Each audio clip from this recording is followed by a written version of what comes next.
Social Security benefits are being canceled for people who are genuinely receiving benefits but were considered as dead. Now, you may have heard Elon Musk saying that there are millions of people who are receiving Social Security benefits that are actually deceased. And so they have gone ahead and canceled benefits that are going to those people. But here's the problem: that claim is not necessarily accurate, and one man's story shows how things can go wrong when you cut benefits for people who are alive, but you may consider to have been dead because of an incorrect system that you're looking at. And this is not something that Elon Musk really is ignorant about. He's been told by Social Security employees that that database he's looking at has dead people in it, but money is not going to those people. But they went ahead and indiscriminately looked at other files that they thought were supposed to have been marked as dead people and were marked as people who are alive, but they're actually people who are collecting checks. So let me show you an example of a story, one man's story, heartbreaking story, where he was a victim of such cancellation and his Social Security benefits were canceled, and he was out of money for a while and has to go through an ordeal to get his money back. So let me walk through this story, which is from the Seattle Times, for you to see what's happening. So here's a dead person on Social Security in Seattle with plenty to say. So as you can see, he's here alive with his wife, and DOGE has 10 staffers at Social Security in the hunt for dead people. I found a dead person on Social Security right here in Seattle on Capitol Hill. Of course, the circumstances of Ned Johnson's death were completely the opposite of what Elon Musk and his Department of Government Efficiency had claimed was rampant. You woke up one day and discover you're dead, Johnson told me. It's been truly surreal. That's a big difference. My deceased guy turns out to be very much alive. Johnson is 82, still kicking, yet sometime last month, someone at the Social Security Administration tagged him as dead and started clawing back the benefits that he's received the last few months. Johnson's strange trip through the netherworld began in February when a letter from the bank arrived addressed to his wife, Pam. We recently received notification that Leonard Johnson's passing. It began. We offer our sincerest condolences. At first, she figured it was a scam. Her husband, after all, was sitting right there. But then the bank got to the point. We know this is a difficult time, and we are here to help, the bank wrote. We received a request from the Social Security Administration to return benefits paid to Leonard Johnson's account after their passing. There is nothing you need to do. We've already deducted the funds from Leonard Johnson's account. Oh no, it itemized how $5,200 have been stricken from their bank account on the ground that Ned wasn't just justified to get these benefits because he was deceased. That was payment for his December and January Social Security payments. And then he found out that his February check has also been stopped, and is yet to receive his March check either. His Medicare insurance had been canceled, and he also learned that when you die, your credit score gets marked as deceased. Do not issue credit, which makes it tough for him to get a loan. So here is what happened with him. And he called the bank first, and they said an electronic notification has been triggered and that they've given the money away. So this is an example of somebody that is not dead and alive, but is being marked as dead and now is suffering the consequences. So I'm going to walk you through a few stories today. There's a lot going on. If you're new to this channel, please hit the like button, hit the subscribe button, because all we do is bring you the latest news and update, anything in and out of Congress that's going to affect your Social Security, Medicare, Medicaid, food stamps, and other benefits. But just as always, let us know where you're watching this broadcast from. So go into the comments and give me your city and states. I want to know where you are watching our video from. So let's get back to the story, this Ned story about Social Security marking him as dead when he's alive. He lost his benefit for, the money that went into his bank account. They went in and took the money for December and January, stopped his February payment, stopped his March payment, and now he's fighting back to get his benefits restored. So I'm going to continue sharing this story so that we can see how this claim that dead people are receiving Social Security benefit, which has been debunked, that there are millions of people who are dead claiming Social Security. And so Elon and his crew are going in and canceling Social Security payments for people who are actually alive. And this is an example of that situation. I want to finish the story. As usual, go in there and let me know where you're watching this from. I see Newark, New Jersey, Honolulu, Hawaii, Texas, Virginia, South Carolina.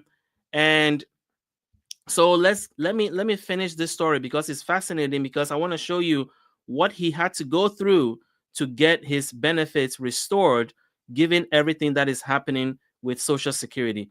So he called the bank, and then what followed was a nearly 3-week battle to resurrect himself. He called Social Security 2 or 3 times a day for 2 weeks.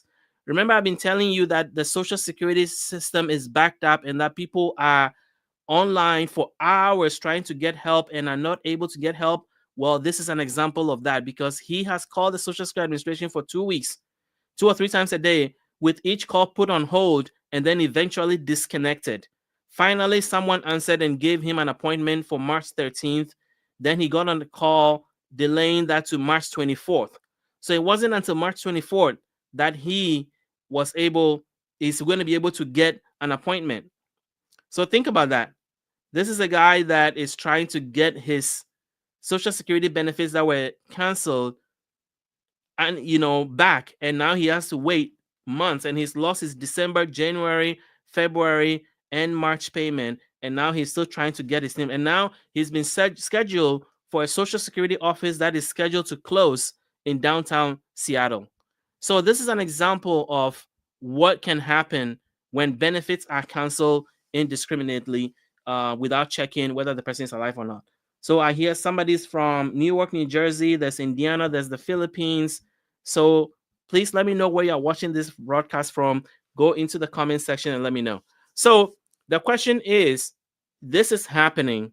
What can you do about it? If Social Security all of a sudden tags you as dead, what should you do? Well, there is a whole CBS report that walks you through what you can do if Social Security incorrectly lists you as dead, because now we know that that is something that can happen, and it's happened to somebody, and it could cost you months of your Social Security benefits before you get it back. So here's a CBS article that came out today. What Social Security says to do if you are incorrectly listed as dead. So I'm going to go all the way down and show you the steps that you're supposed to take. So if Social Security lists you as dead, from the recent story, you have to call Social Security, and you will be required to go to the nearest Social Security office. So let me read this to you. A recent story in the Seattle Times relayed one instance involving an 82-year-old man who had been incorrectly declared dead and had his Social Security and Medicare canceled, resulting in a nearly 3-week effort to resurrect himself. Deaths are reported to the Social Security Administration by states, but also by funeral homes, family members, financial institutions, and federal agencies. If one suspects they've been incorrectly listed as deceased on their Social Security record, Social Security Administration advises that they contact the nearest Social Security office as soon as possible and bring at least one form of identification. So that is what you have to do if Social Security lists you as dead, because as we can see, somebody has gone through this and they are alive and they were listed as dead, which means that somebody is not doing their due diligence. And because things are happening so indiscriminately right now with the Social Security Administration, this is happening more and more to people. So we are talking about a story of somebody that was listed as dead that is alive. The next story I'm going to share with you is somebody that is alive and they know he's alive and they cut his benefits. And so this is a guy in Oklahoma that got his benefits canceled, and he was out of money because the Social Security Administration deemed that he does not deserve to get the money. So let us look at this story, and I will play a little bit if you can hear it. So if I play the story, if you can hear it, let me know that you can hear the story playing. So let's go to that right now. We've seen the headlines out of Washington. Department of Government Efficiency leader Elon Musk calling Social Security a Ponzi scheme during his push for major cuts. Well, this month, the former Social Security administrator warned DOGE's cuts could likely disrupt benefits for millions of Americans on Social Security. And tonight, an Oklahoma City man tells our Spencer Humphrey he thinks he's now among the first to have that happen. If there's one thing James McCaffrey looked forward to more than anything about retirement, taking more time with the grandkids. It might have been the chance to finally dip into his life savings and, quite frankly, spoil his 3 grandkids. That, and of course, finally having the time to travel the world with his wife. Puerto Vallarta. Really? Oh my gosh. Yeah. But after he checked the mail Tuesday morning, he thought all those dreams may have to wait. I'd hate to have to turn around and say, well, I have to worry about my next check. I can't do that. You see, in the mail was a bill from Medicare. And it said that I needed to pay $740 before the 25th of this month, or I was going to lose my Medicare. That seemed off. Normally, Medicare just takes his monthly payment straight out of his Social Security check. So I called Medicare. They returned my call after a wait and told me that they were unable to process it through my Medicare, my Social Security payment, that my Social Security was suspended. He knew that definitely wasn't right. I thanked him for his time and called Social Security. After more than 2.5 hours on hold, someone with Social Security called him back and confirmed that my account was suspended. And that had apparently been the case as far back as mid-February. She said she was going to input some stuff and that she hoped that would take care of it. And sure enough, by the next morning, I just got a simple email on my phone. Miraculously, it had all been fixed. And it said that my normal payment was going to resume in April. Well, that's fine and dandy. I enjoyed that, but they gave me no explanation. To get an explanation, he had to do his own detective work. He thought back to an experience he had 2 years ago when he first went to the Social Security office to register for benefits. The first person I talked to at the Social Security Administration told me that I was not an American citizen. You see, James was born at a U.S. Army base in Germany where his dad was stationed for active duty. He has an American birth certificate, even stamped and sealed by the federal government. As I was on American soil, I'm American. She told me I was going to need to hire a lawyer, get a naturalization, before I could even apply for Social Security. So I think you guys get the point here. So what is happening is that benefits are being interrupted and they are not doing the due diligence to find out why, and so they are going indiscriminately and cutting off people's benefits. And it's really affecting people because the 2 stories I just shared with you today, one person is considered dead, they are alive. This person legitimately has paid into the system, has been collecting benefits, and then his benefit was stopped all of a sudden, and now he has to go through all this trouble to get his money back. But the problem is that if you cannot afford to not have your Social Security benefits for a month or 2 months or 3 months, as in the case of the Seattle guy, then you're going to be in a lot of financial pain because these things are being done. And on top of that, Social Security offices are being closed and Social Security phone services are being reduced. And so in both stories, as you can see, you heard it from them, they have to wait a long time. The first guy had to call several times a day for 2 weeks before he could get through to somebody because he would stay on the phone and then the phone would be disconnected. So why am I sharing all of this with you? Well, I'm just letting you know that there's a lot of change happening in the Social Security Administration right now. Every single day, there's a news break about something that's happening. I am not here to just report bad news. I am here to just report the news to you so that you are aware of what's happening. So the next thing I'm going to share with you is a story that is just breaking today. As I tell you, I can't even keep up. That's why I'm going to be doing these Social Security updates every day live because there's so much happening.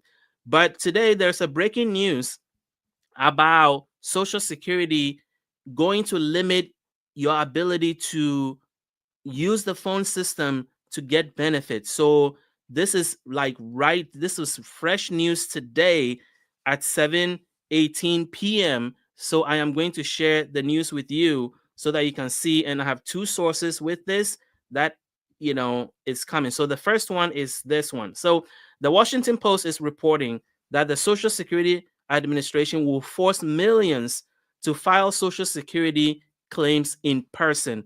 The agency acknowledges the change will cause particular hardship for elderly and disabled Americans who have limited mobility.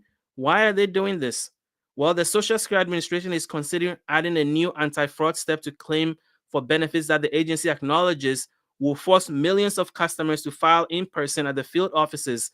And at the same time, they are forcing people to go to field offices to file benefits. They are closing benefits. They are closing benefits for people. So this is like, which is it? Are we doing it or are we not? So no, this was yesterday at 7:18 p.m. I saw somebody make a comment there. This was yesterday at 7:18 p.m. Eastern time. And so the change will create major disruption to Social Security operations, the memo said, and could cause particular hardship for elderly and disabled Americans.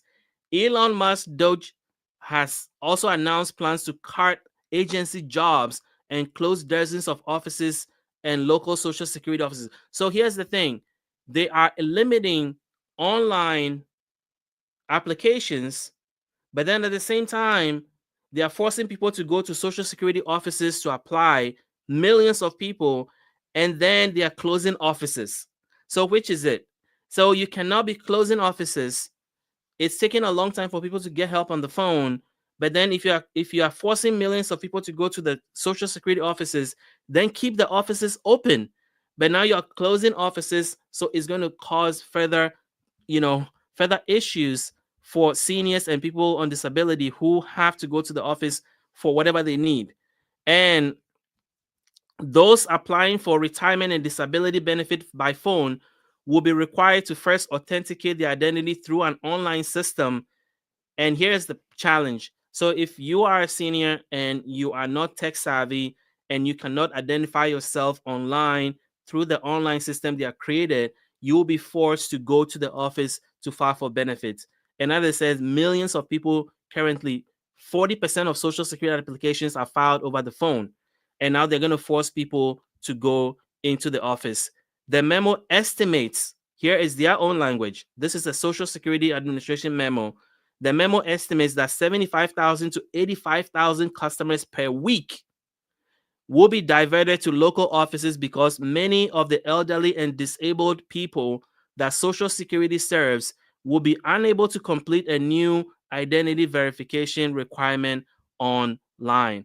So here they are just telling us that they know that they're going to cause a lot of disruption, but they're going to do it anyway because this is the new direction they want to take. So why should you care about this? Well, if you know somebody that's applying for Social Security or applying for disability benefits, this is information they need to know, that they need to apply for benefits early, or that at the earliest they can apply, because it may take a long time for them to get through even getting a meeting at the Social Security, because starting in January 2025, they also applied a new rule. You used to be able to just go to the Social Security office and get any help that you need, like walk in. You can't do that anymore. You have to get an appointment. So you have to make an appointment to go to the Social Security office. And then now they are closing Social Security offices, but then they are forcing millions of people to go to Social Security offices to submit an application. So an already stressed system is going to be stressed further. I want to know your thoughts. What do you think? This is all happening. What do you think of everything that's happening right now? I want to hear what you're saying.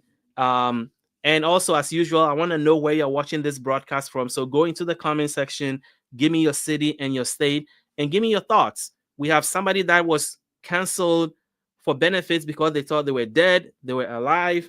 And then I just shared with you a story of somebody whose benefit was canceled abruptly without explanation, and they had to go dig and find out why their benefits were stopped when they were getting legitimate benefit. In both cases, these are people who were getting legitimate benefits, not fraud, not waste, not abuse, and their benefits were canceled.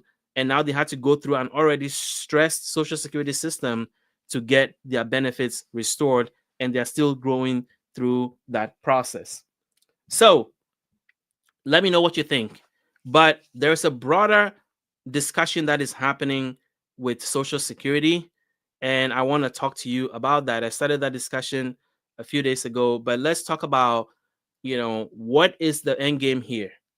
What are they trying to do? Well, DOGE and Elon Musk are trying to root out fraud, waste, and abuse. I am all for that.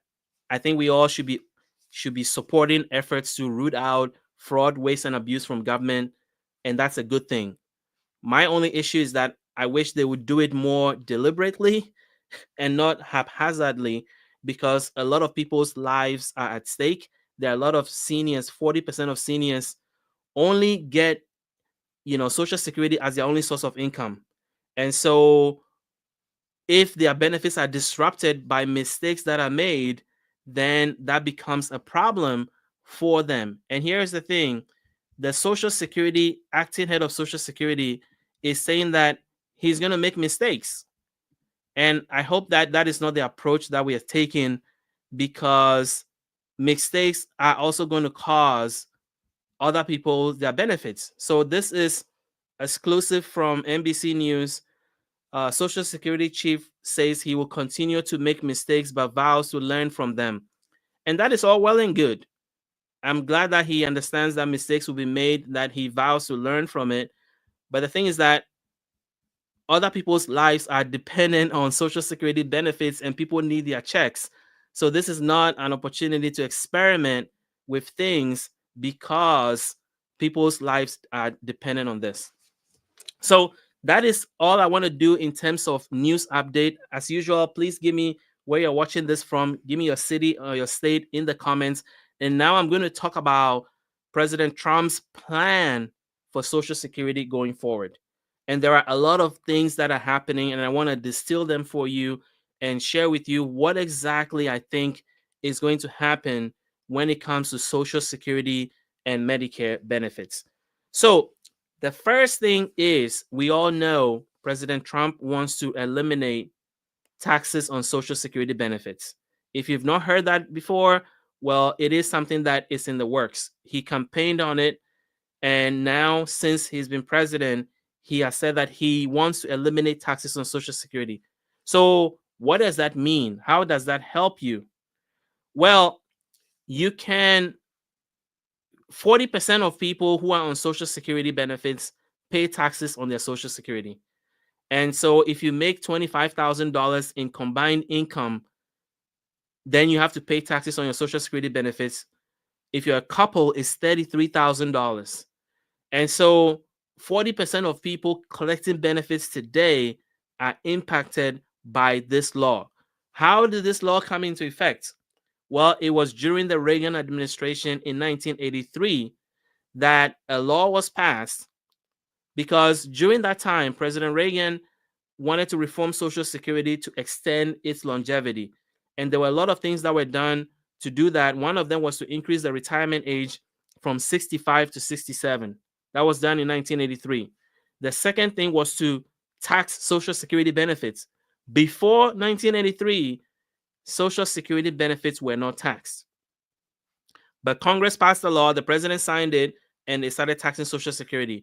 What they did that I think hurt a lot of people after they passed that law was that they froze the limit. So what that meant was that if you made $25,000 in 1983, you paid more than $25,000, you paid Social Security taxes. In 2025, the number is still $25,000 for single, $33,000 for a couple. Now, your question will probably be, why did they keep that limit at $25,000 when inflation has been rampant? I mean, since 1983, you can imagine how much inflation has happened since then. $25,000 in 1983 is not the same as $25,000 in 2025. But they kept that limit at $25,000. So what is the consequence of that? Well, back in 1983, only 10% of people who are getting Social Security benefits were impacted by the Social Security tax. So only 10% had to pay it. Now, since they kept that limit at 25 and didn't index it for inflation, now 40% of all Social Security recipients now have to pay that tax. So over the period of time, about 40-year period of time, that tax has cut more people. So it went from 10% of people who pay Social Security taxes to 40%. And that is why it's become an issue, because 25,000 then is not 25,000 now. Back then it was a lot of money, now it's not. And so more low-income households, seniors, are being forced to pay Social Security taxes that they usually should not have paid if Congress had done the right thing and indexed Social Security tax earnings limit to inflation. So President Trump wants to get rid of that. That's a good thing, but it's going to cost money, and it's going to drain money out of the Social Security system. And let me explain. Because nothing is free. If he's going to eliminate Social Security taxes, the money has to come from somewhere. Well, when the government collects taxes on Social Security, that money goes into the Social Security Trust Fund, or the Social Security bucket, you want to call it that, the Social Security pot. And it helps pay for benefits. It contributes about 4% of all money that's received for Social Security. So over 90% of Social Security funding is from payroll taxes. But 4% of that is from taxes on Social Security benefits. So if the president eliminates taxes on Social Security, it's not going to be free. It's going to cost money, and it's going to reduce money out of the Social Security Trust Fund. And you may have heard that the trust fund is supposed to, run out of money in 2033. Well, this is going to hasten that. This is going to make that sooner if they cut taxes on Social Security. So that is the first change that I see happening. I think the second change that we're going to see this year is probably going to be that they're going to close a lot of Social Security offices. I think that DOGE is determined to shrink the government, and Social Security offices are a target for that. And the problem with that is that it's going to impact seniors in rural areas where there aren't a lot of offices to begin with, but now the people have to drive longer, and particularly people on disability benefits who have to go through a 2-year process for some people trying to get disability benefits, and they have to go for in-person hearings at these Social Security offices. That is going to even put an additional burden on them. So that's the second change that I see happening. The third change is what we talked about today. I think they're going to limit phone service, like the customer service over the phone, which is already under stress. I think that's going to be cut a lot. I don't know the reason why. Maybe Elon wants to use AI and force everybody to use AI and interact with the computer to get their services or their answers to their questions. That may be the big picture here, because I don't understand why they're trying to cut phone services that they know a lot of seniors are not tech savvy and don't want to go online and do something. They rather call or go in person. So if you're cutting the phone service, what is the end game here? So that is the third thing I see happening. Now, there are some proposals to actually reform Social Security. And I think that with the way Congress is moving and the fact that they want to jam everything through this year, maybe they're thinking about the election year next year. And so they want to make sure that they get everything done this year. Well, one of the big things that is being put in front of the president is a plan to reform Social Security. And that plan is supposed to help extend the lifespan of Social Security for a long time. Well, why are we in this situation? So I want you to comment below. You've heard that Social Security Trust Fund is in trouble. There's been a lot of reasons assigned to that. But why do you think the Social Security Trust Fund is in trouble? Why is it going to run out of money in 2033? Some people say that Congress raided the Social Security Trust Fund and did not pay for it. Second, some people say that Congress used the money to finance other things and the money is gone. But there are also real demographic issues that are happening that I want to talk to you about and tell you the 6 different proposals that are in front of Congress, the Republicans, to try to fix it. But I want to hear from you. Why do you think the Social Security Trust Fund is in trouble? If the money is being paid in, if we've all paid money into the system as we're supposed to, they've taken the money out of paychecks, and now people are getting ready to retire, but they're saying the trust fund is in trouble. Why do you think that is? So there are certain proposals I'm going to give you, but I need to explain first why we are in this situation. A small part of that is because it's simple. Less people are paying Social Security taxes today to support the people that are getting money out of the system. Now, you may think that Social Security is one of those systems that you pay your money and it's sitting there waiting for you. It doesn't work that way. The people who pay now pay for people who are retiring now. So if people who are paying into the system are not paying enough money into the system to support the people who are retiring, there's going to be a deficit, and that deficit has to come from somewhere. That is the major reason why Social Security is going to be in trouble in 2033 if nothing is done. And there are other ways to solve this problem, but it's simple math. You either increase the amount of money that's coming in, or you slow down the amount of money that's going out. So given that you know that less money is coming into Social Security than is being paid out, how do you think Social Security should be fixed? What is your proposal, or what do you think should be done? How can they bring in more money, or how can they slow down how much money is going out of the system?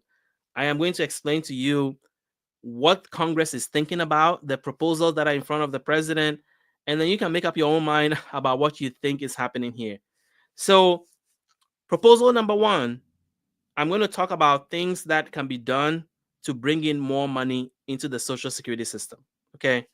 The first one is to obviously increase the number of people who are paying into the system, right? So the workforce is shrinking, whereas people who are taking money is increasing. So how do you increase the workforce? The second proposal is to increase the Social Security taxes. You may know that Social Security is financed about 95% of the time through payroll taxes. You pay 6.2% from your paycheck. Your employer pays 6.2%. Together, that's 12.4%. And then there's Medicare taxes as part of FICA. Well, the Social Security portion of it, there's a proposal on the table to increase that to 6.5%, so that they will take 6.5% from your paycheck, 6.5% match from your employer for a combined 13%. They want to do that over 6 years. So that is a proposal that will bring in more money, obviously, because if you're raising taxes and increasing Social Security taxes, you're going to bring in more money. Now, I see a lot of comments here, people with all sorts of idea, tax the rich, Congress theft, any increase for the actual beneficiaries. I'm going to talk about that. I'm going to talk about proposals to increase Social Security benefits for current beneficiaries. So stay with me here.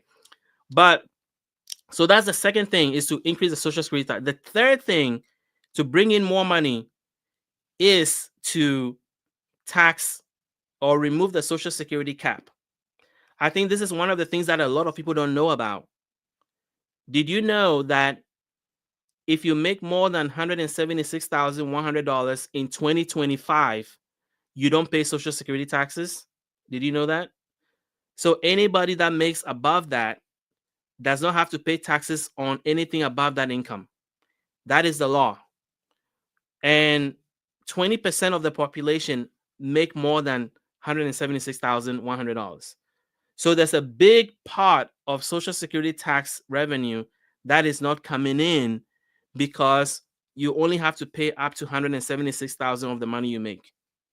So if you're a millionaire, you still have to pay Social Security tax on only $176,100.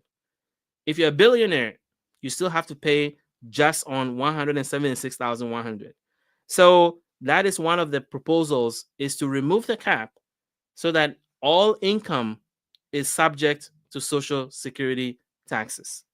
So those are the proposals to bring in money into the Social Security system, to bring more money in. Now, you can say that Congress should stop raiding the Social Security Trust Fund. I agree with all that. But I'm talking about just the math of it. There are less people paying into the system than people who are taking money out of it. Now, let's talk about how to slow down how much money is coming out. That is where a lot of seniors probably are against, but let me share with you what they are considering so that you are aware of the proposal that are in front of them to do this. So the first proposal is to slow down cost of living adjustment. So your annual COLA increase in 2022, it was 5.9%. In 2023, it was 8.7%. In 2024, it was 3.5%. In 2025, it was 2.5%. Well, they want to reduce it further because here's the thing. Even though cost of living adjustment is low, it still comes from the Social Security pot. It's paid out of the Social Security pot. So if you slow down how much increase you're giving for Social Security increases, then you are going to slow down how much money you're paying out. And so that is one proposal, to slow down how much cost of living adjustment you get on your Social Security. The second proposal, which I think is going to be very unpopular, is to increase the retirement age again from 67 to 69. Because if you increase the full retirement age, then you're delaying people's benefit, or people who want to get their full retirement benefits, you're delaying how much they're going to get or when they're going to take their benefit. So that is another proposal to slow down how much money is coming out of the system. And then the third proposal is to means test Social Security earnings. What does that mean? It means that they're going to look at how much money you have at retirement, and then they're going to determine how much money you're going to get, regardless of how much you have paid into the system. That is called means testing. A lot of welfare programs are means tested, so that it's based on income, and they want to bring that idea to Social Security, where if they consider you to be rich or to be high income, then they're going to slow down or give you less benefit, and vice versa. The idea is that regardless of how much you've paid into the system, if they're means testing it, then you may not get what you've paid into it. You will get what the government thinks based on your income you should get. A lot of people are against that, but Congress has to make the decision. And Congress has been pushing this forward and kicking the can. And 2033, if nothing is done, there will be automatic 21% cuts to Social Security benefits, which will be devastating for a lot of seniors. So I want to hear from you. What do you think should be done to fix Social Security? What are your thoughts about all 6 ideas that I've shared with you? What would you do? Let me know your comments below.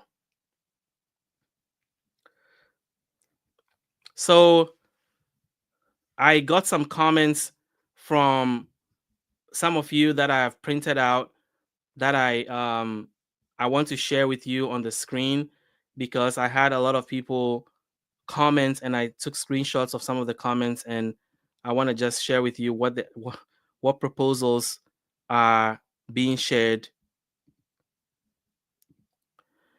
So this one says, once you hit age 70, you don't pay any more taxes. So are we going to get those taxes back, or will we not get anything more? So there's this idea that, why are seniors being taxed at age 70 years old? So what do you think go into the comments and let me know, how do you think Social Security should be fixed for generations? And one thing I'll tell you is that of all the proposals that I've shared with you, if they increase Social Security, if they remove the cap, that will solve all the problems. If all they did was remove the cap, income cap, and let everybody pay Social Security taxes on all of their income, that will solve the problem for 75 years. But it means that they're going to be taxing the rich. And so, do you think Congress is going to do that? Do you think Congress is really going to lift the cap and let everybody pay Social Security taxes on their income? I'm not too sure they're going to do that. So we got a question about, what about benefits that are going to come to existing people? Well, there are two proposals that have been on the table, and I hope that it comes back again. The first one was a $2,000 increase, a $2,400 increase for all Social Security beneficiaries. This was put forward by Bernie Sanders and somebody else I'm forgetting in the Senate. That was going to give every Social Security recipient $200 increase per month, which is $2,400 a year. That is the most promising proposal that I see that can get passed, because I think there's overwhelming consensus in Congress that a lot of seniors are struggling. Inflation is high, cost of living is high, and cost has gone up and stayed up. It never came down. A lot of things went up and never came down. And so there is real pain that is happening. And so there is that $200 proposal a month increase. That's $2,400 a year. I think that is probably the most likely thing to pass. The second thing that can happen is the adjustment to how COLA is calculated. And let me explain how this is possible. So currently, your Social Security increases, your annual increases, are based on an inflation index that is called the CPIW. And it's a long phrase for saying they are looking at price changes that affect urban wage earners and clerical workers. That has been the index that have been used for Social Security increase since the 70s. Well, the problem is that urban wage earners and clerical workers are not the ones that are on Social Security. And so using an index, an inflation index, to track their spending habits and adjust Social Security benefits is kind of a misalignment. And so the proposal now is to change that and scrap the CPIW and create a new index called CPI-E, and the E stands for elderly. And that is supposed to then track the real costs that seniors face, from healthcare to accommodation, to transportation, to food, etc. Like, what are the unique costs that affect seniors on a day-to-day basis?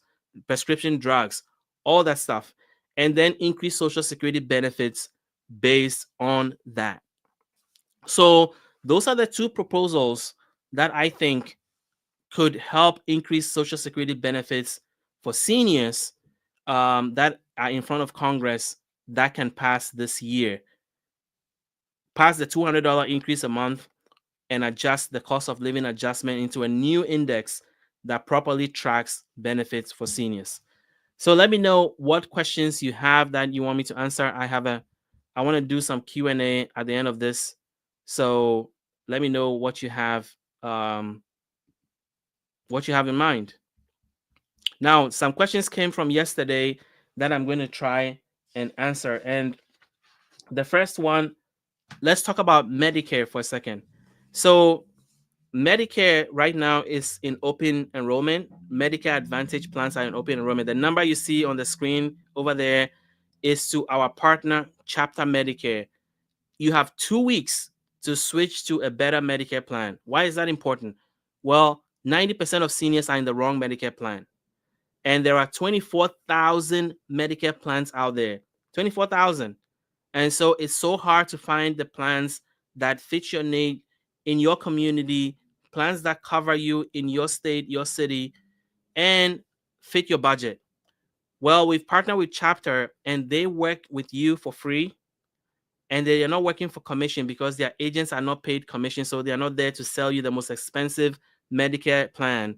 They are only there to help you during this 2-week window period to get you into a better Medicare plan.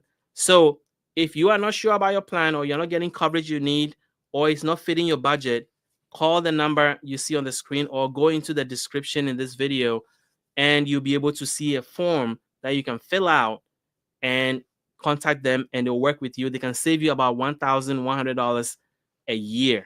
So that's a lot of money. So, but the thing I want to talk about Medicare is that there are some changes that are happening this year that you need to be aware of.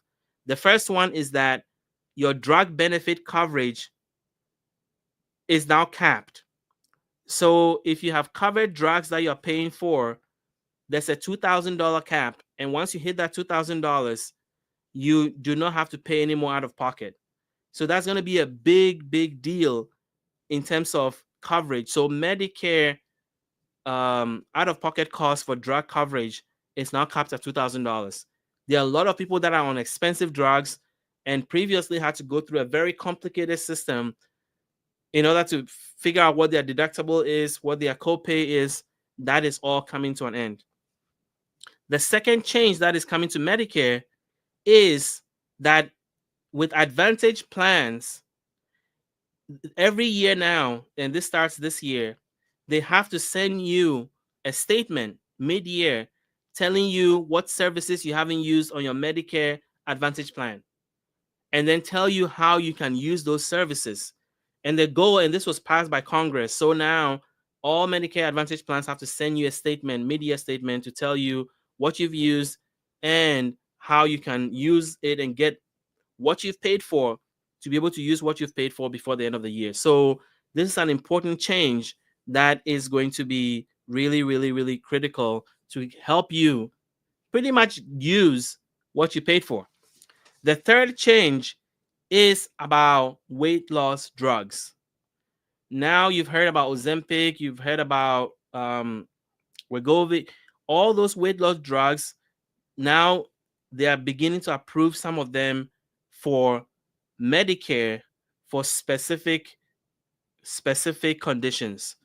So you should talk to your doctor and find out, maybe you may qualify for that if you are in that category of people who are approved to get those weight loss drugs if you have the specific condition that is titled. And here's the good news. It is also under that $2,000 drug cap. Now, those weight loss drugs are like $1,000 a month. So, after 2 months, then Medicare takes over and pays for it. So that is a really big change that is coming that I think is going to help people who are struggling with specific conditions and need, that kind of help. So that is another question that came in. The next question was food stamps. I've gotten a lot of questions about food stamps and what is happening with food stamps increases this year. Well, here's the bad news and here's the good news. The bad news is that there was only $2 increase this year per month for the maximum benefits in food stamps. And this has been an ongoing battle, but they only approved $2. So if you were receiving food stamps, you probably got a tiny increase. That is why, because the benefits were not increased as much as they used to be the last few years. But there's been a lot of talk about food stamps being cut, whether the Trump administration is going to cut food stamps. I've done a video about this. There are a lot of proposals that President Trump is looking at. Some of them are before Congress that they're trying to push. Some of them is a wait and see. The biggest one that I am afraid may happen is the Harvest Box. The Harvest Box idea was something that President Trump wanted to do when he was first in office, and now has started picking up steam, where they will convert a large portion of the food stamps program into a monthly box that the government will ship to you. Basically, you don't get a choice to go and use your EBT card to buy food. The government will just send you a box of shelf-stable food for you to eat. It's called the Harvest Box, and there's been some reporting about it recently that it's being considered for a comeback. Now, that is a scary proposition because there's so many problems with that. Dietary restrictions, dietary issues, people don't eat certain foods, and it's also going to force people to eat shelf-stable foods when they can use their EBT card to buy fresh food. So that is one of the things that I think is going to happen with food stamps. I think that the second thing with food stamps is going to be work requirements. And here, I think seniors need to pay attention. Currently, if you are age 15 to 54 or 16 to 54 in some states, you have to work to get food stamps. Well, they want to take that limit to age 65. So they want to make sure that if you are 18 in some states to age 65, you have to work to get food stamps. That is going to pull a lot of seniors who were previously exempt from having to work to get food stamps back into the pool of people who need to work to get benefits. And you may know this, but to get food stamps, if you're an adult without dependents, you can only get food stamps for more than 3 months in every given 3 years if you work 20 hours a week. And so now they're going to apply that to seniors who previously have been exempt. So if you're hearing a lot of noise about food stamps work requirements and you're a senior and you think that doesn't apply to you, you're making a big mistake, because now they are trying to extend that work requirements to pull in a lot of seniors and have them have to work to get food stamps benefits. So that is something that you need to pay attention to, because it's coming, it's here, and we need to prepare for it. And I think the last thing they're going to do, which I think has the best chance of passing Congress, is to ban junk food from food stamps. This is something that the governor of Arkansas, Sarah Huckabee Sanders, has been pushing.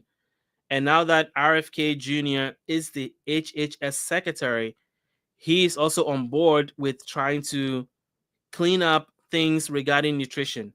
And one of the ideas is to limit or ban junk food in food stamps because of obvious reasons. There are certain health outcomes that are associated with junk food. But here is my question to you. I think that people on food stamps, sometimes because of how much money they are getting, have no choice but to buy foods that are cheaper. And junk food happens to be cheaper. So my theory is that if they are going to limit junk food with food stamps, then why not increase food stamps benefits? Because it makes sense. If you want people to buy healthy food, then give them the money to be able to afford healthy food.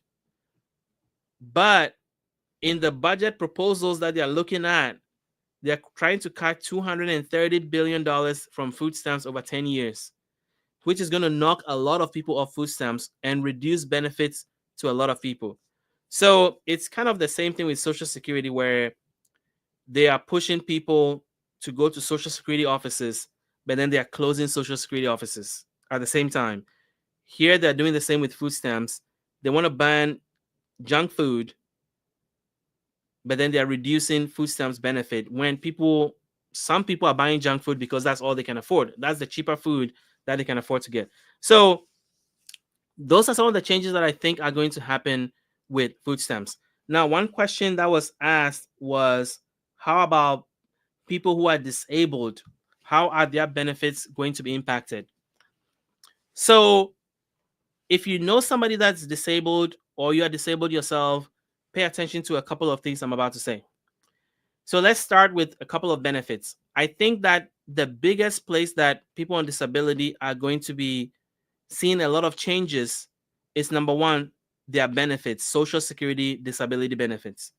I think that with everything that is happening with Elon Musk and DOGE, they are going to go back and knock people who they don't think deserve disability benefits. They're going to use AI to review the records and come up with some criteria and run everything through it And if you don't meet that criteria, they will knock you off. I think that they are going to, if they don't do that, they're also going to increase how often your reviews are. If you're on disability benefits, you have to go and you have to go for regular reviews so that they can determine whether you're still disabled or not. Expect that to be frequent, and they're going to send it rapid fire. And if you don't respond within a certain frame of time, they're going to cut your benefits. Expect a lot of automation, and expect a lot of things being done by computers, where they're going to write some code, send a bunch of things out to a bunch of people, and if you don't respond, they're just going to automatically cut your benefits, and AI can do all that. So Elon is the AI guy. I think that's where things are going. I truly, truly believe that the end game here is to use AI to make a lot of decisions in government. I think the third place that disability beneficiaries are probably going to get a lot of disruption is Medicaid. There's a big push to cut $880 billion from the Medicaid program. You can Google it. You see it for yourself. The Commerce and the Commerce Committee in the House, the Energy and Commerce Committee in the House just approved a budget proposal to cut $880 billion from Medicaid. That is, if that goes through, that is going to cause a lot of pain for people on disability, because that is one of the targets for this bill, is where is the money being spent the most. So Medicaid is going to be a pain point. And then I also think that the fourth place they're going to go for is work requirements. They're going to challenge a lot of people about their disability eligibility. And you expect that they're going to send you a lot of requests for medical records to justify. But the thing is that they're not going to ask you to justify why you're getting disability benefits. They're going to cut your benefits, and then they're going to let you prove that you deserve the benefits. And I'm not saying this to scare you. I am saying it based on what I just talked about in the beginning of this video. We saw two stories where somebody's Social Security was cut because they were determined dead when they were not. And then we saw another person's video, another story where somebody's Social Security benefits was cut. They were alive and they were getting benefits, and their benefits were automatically cut. So I think the way DOGE does things is they'll do things and ask for forgiveness later. And so expect that kind of stuff to happen. And is it the right way to do things? I don't know. But the point is that it's happening. And so if you're on disability benefits, pay attention to that. And then the last and final question that I got, which I want to address before we go, is about Social Security benefits. And there is this idea that is the end game to privatize Social Security. I don't know. I don't know the answer to that. I mean, privatizing Social Security has been a topic that has been around for a long time. I think George Bush Jr. tried to do that. He really went for it. Wanted to have a conversation about privatizing Social Security, where your Social Security, a portion of your benefits will be invested in the stock market, in mutual funds, and then you can manage it and all that. That became a hot thing when George W. Bush was president, and it didn't go anywhere. But the thing is that let's just watch what people say and do. So Elon Musk has been on record as saying Social Security is the biggest Ponzi scheme of all time. You can Google it. He said that on Fox News. So if he's saying Social Security is a Ponzi scheme, is the end game to privatize Social Security? I have no idea. I don't know. I think your guess is as good as mine. But the way things are going, they're trying to shrink the program by shrinking the workforce, by limiting phone calls, by taking a lot of the services away from the Social Security program. So what is going to be left? Is it going to be able to be managed by the government? What is finally left? Are we going to enter a season where you go to Social Security office and you have to wait hours before you get help? If you're applying for benefits, it's going to take months. If you get on the phone, it's going to take hours. I don't know. But that is where things look like they're headed. And so your guess is as good as mine. I have no idea if they are going to privatize Social Security. So those are kind of the things I wanted to update you on today. I will be doing another live tomorrow. I'm trying to do this every day because there's so much going on I want to bring to you. So if you have any questions, put it in this comments, and then tomorrow I'll review them, clip a few, bring it up, and answer them for you. So thank you for hanging out with me today. If you are new to this channel, please hit the like button, hit the subscribe button, and let me know where you're watching this video from. I really enjoy hanging out with you, and I'll see you all tomorrow. Thank you.